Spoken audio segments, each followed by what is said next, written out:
So we're doing ankle active range of motion. The ankle dorsiflexes and it plantar flexes in the sagittal plane and the frontal axis. And then it inverts and it everts on the frontal plane and the sagittal axis. So I'm going to get you to do dorsiflexion. You're going to bring your toes to your nose for me. Good. And the range of motion looks to be about 5% different or less in the right foot. Do you feel any pain? Yeah. Where do you feel it? It's like here. Okay. And on a scale of 1 to 10, 10 being the most pain you felt, 1 being the least, 6. That's 6. Okay. I'm going to get you to point your toes down to the floor as far as you can. Good. Any pain with that? Yeah. Okay. Range of motion looks about, again, 5% difference in the right foot. And can you point to where the pain is? Same spot. Okay. And then can you give me a number out of 10?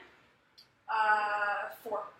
4. Okay. Can you bring your big toes together? Any pain doing that?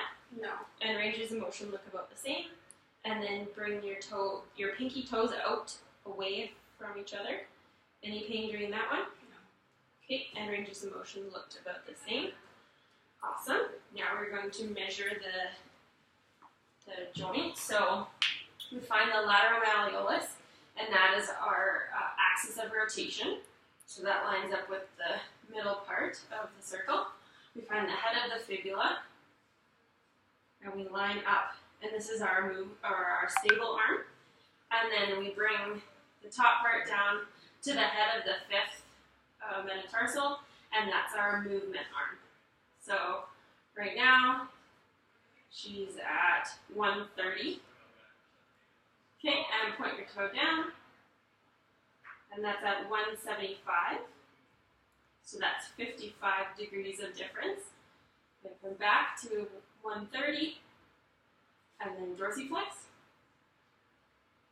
And we're at 92. So that's 52 degrees of difference. Great. Okay, so I believe it is turf toe because it hurts in dorsi and plantar flexion and it hurts at the MTP joint. 2 other differential diagnoses could be an extensor hallucis longus tendinitis. And that could be, it would be sore only in dorsiflexion and not in plantar flexion. So we rule that one out. And then another one could be a tib post tendinitis.